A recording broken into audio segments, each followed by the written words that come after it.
सुरड़ तू ॿुधी पई त कोमल छा पई चवे? छा पई चवे? ही चवे पई त ही सोणी खे पाण सां गॾु वठी वेंदी। जॾहिं हिन जो पीउ हिन कम में नाकाम वियो त पोइ हाणे हू पंहिंजी धीअ खे इस्तेमाल करे इहो कमु करणु थो चाहे। चाकर खान, मां तव्हांजो महज़ब करानो समझी ते आई हुयसि।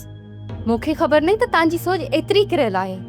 बाबा साईं तव्हांजे पीउ डूंगर खान जी वॾी तारीफ़ कंदो हुयो, पर मां सम्झां थी त तव्हां पंहिंजे पीउ जी तरबियत हेठि रहिया ई न आहियो।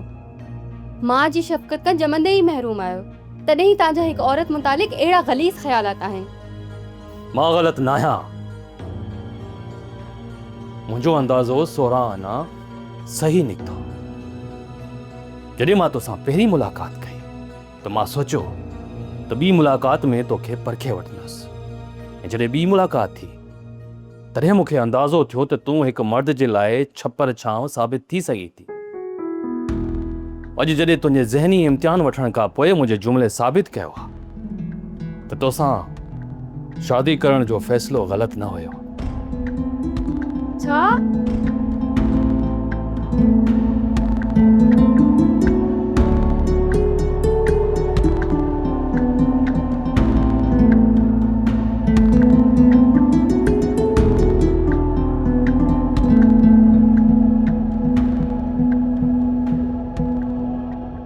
सब्सक्राइब कयो असांजो official YouTube channel Sindh TV HD drama ऐं वधीक अपडेट लाइ बेल आइकन खे क्लिक करियो।